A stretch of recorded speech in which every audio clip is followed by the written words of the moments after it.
Kennedy Carter now with 12 points off the bench.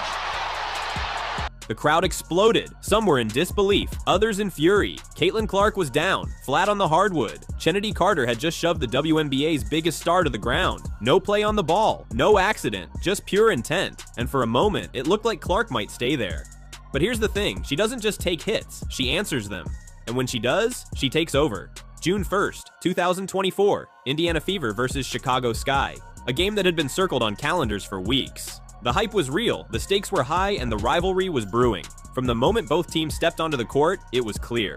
This wasn't going to be a clean game. The Sky came out aggressive, determined to knock Clark off her rhythm. But if they thought physicality would shake her, they were in for a rude awakening. First WNBA meeting between Angel Reese and Caitlin Clark. The Fever and the Sky are underway at Gamebridge. Right from the opening tip, Chicago wasted no time setting the tone, sinking a quick two-pointer. But Caitlin Clark had an answer. With no hesitation, she pulled up from deep and drilled a three, igniting the crowd and silencing the doubters. The other way, first in the league in fast break points. Clark connects on a deep three. Both teams battled relentlessly, trading buckets, fighting for rebounds, and refusing to back down. The game was a deadlock, neither side giving an inch. Then, in an instant, Caitlin Clark made her move.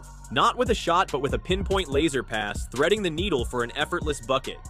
To the Commissioner's Cup final. What a dish. Down the floor. Wallace, the finish plus the foul. It was a display of pure brilliance, but Chicago wasn't about to let her steal the show. They hit back and hard. The physicality ramped up, tensions flared, and the Sky leaned into the intimidation factor. But Clark was unfazed. She let another three-point bomb fly, keeping Indiana in the fight. They understand their impact and what it has done and how they are living out their dreams today. And right on cue! Chicago pushed back, determined to match Indiana's intensity, but the buzzer put the battle on pause. Indiana held a slim 2-point lead, but the message was loud and clear. They weren't backing down.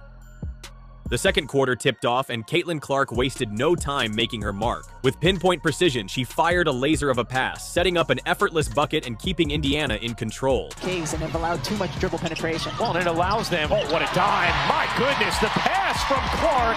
The momentum had shifted, and Indiana knew it. With the lead in their hands, the Fever locked in defense, battling for every possession. But their focus on protection made them predictable, and Carter took advantage. Reese working Boston. 6 to shoot. Carter flips it up and in. Kennedy Carter just so difficult. Chicago stood its ground as the battle raged on. With the final minutes of the quarter ticking away, Clark found Mitchell for a clutch assist, keeping the Fever in the game as the score remained locked at 31. Here is Evans, the former Louisville star, out to Carter. Her three, off the mark, long board. Wallace to get ahead. Mitchell to the cup. The tension in the arena was electric. Neither team would break, neither would bend. And as the second quarter came to a close, one thing was certain. If either side wanted this win, they'd have to take it. By the time the third quarter rolled in, it was clear that Chicago had something to prove. Indiana still led, but the Sky weren't just playing, they were hunting. Kennedy Carter got the ball, blurring past Clark and sinking it into the basket for an easy two. From downtown as Mr. Last Five. Carter just blurs by Clark, who didn't turn around, and an easy two for Kennedy Carter. The intensity surged. Indiana Fever fought tooth and nail to hold their lead, but Chicago refused to back down. Boston, mid-range fake, the pull-up, short, the follow, no. Another chance, won't go for Boston.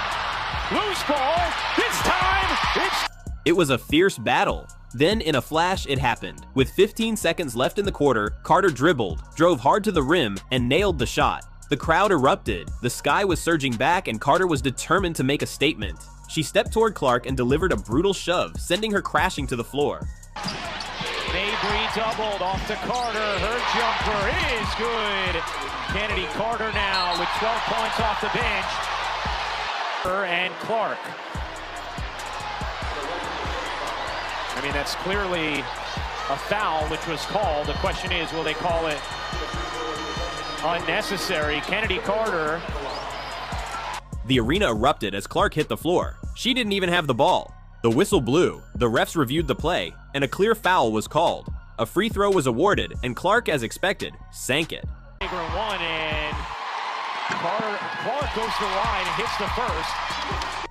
As the buzzer rang through the arena, the scoreboard said it all. Chicago Sky 49, Indiana Fever 54. They had tried to knock Caitlin Clark down, but if this game proved anything, it was this. She wasn't staying down.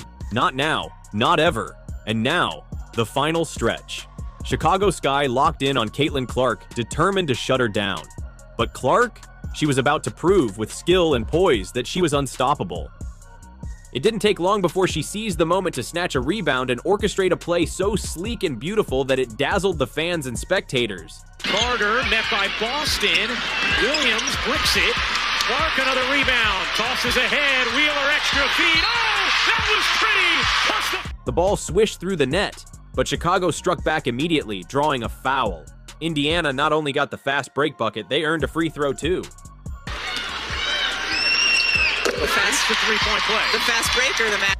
The scoreboard read 57-64 with Indiana still in the lead, but Chicago refused to back down. The battle intensified as both teams dug in. Defenses tightened, offenses pressed harder, and whistles echoed as the referees struggled to keep the game under control. Through every shove, every block, every ounce of pressure, Caitlin Clark refused to break. She weaved through the chaos and sank another clutch bucket. Guarded by Evans. Clark. 6 to shoot. Backing down. Clark leans in and banks it home. An astute and composed. By that time, Caitlin had racked up 11 points, 8 rebounds, and 6 assists, but Chicago kept pushing, with Kennedy Carter sinking a two-pointer to close the gap. Kicking out, Carter a three. It is good.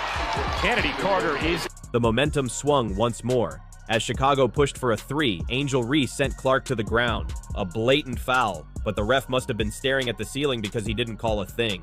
Opportunity here for Chicago. Here is Carter.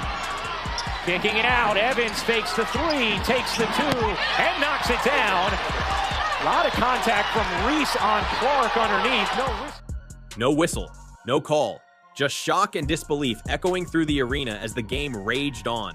The final 20 seconds arrived with Indiana clinging to a slim lead. Desperation set in. The Fever scrambled to defend, but in the chaos, they committed a foul. Mabry down two. Mabry loses the handle and a foul is called. The crowd held its breath. This was Chicago's chance to tie the game. The tension was unbearable, but Mabry stepped up and missed. Timeout, continue to communicate with her with what she wants. Mabry misses. The arena exploded. Clark would go on to launch the ball skyward as the buzzer rang, and that sealed the game. Into the backcourt for Wheeler. Someone's got to get to her. They can't. Wheeler trying to waste the clock. Up to Clark. Clark throws it up in the air, and Indiana has its first home win of the season.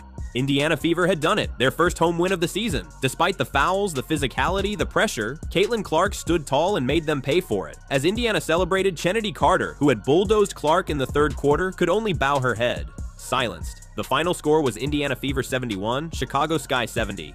But it didn't end there. Kennedy's controversial foul on Clark was ruled a flagrant foul, and in a post-game interview, Carter refused to answer any questions. Turn to you a little bit. Yeah. I ain't answering no Caitlin Clark questions. I don't know what she said. What'd you say to her? I didn't say anything. That's enough. She would later throw shades at Caitlin Clark online, asking what else Clark had to offer, and she's quoted, "Beside three-point shooting, what does she bring to the table, man?" Still, coach sides called the foul unacceptable. Clark, however, brushed it off, saying she was used to the physicality, having grown up playing against her brothers. To her, this was nothing new. I grew up playing the basketball with the boys, so like it's always been physical and feisty, and like that's what it is. You got to find a way to hold your own, so it kind of reminds me of that. And then to make things worse, Angel Reese got slapped with a fine for skipping the post-game press conference, probably because she had nothing left to say. By then, the message was clear. Caitlin Clark had done the talking, and the whole league heard it loud and clear. And with that, this unforgettable showdown came to an end. Caitlin Clark didn't just take the hits, she turned them into headlines. In a game fueled by intensity, fouls, and controversy, she proved that no amount of physicality could break her. What do you think?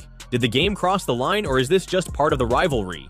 Let us know in the comments, and don't forget to like, subscribe, and hit that notification bell so you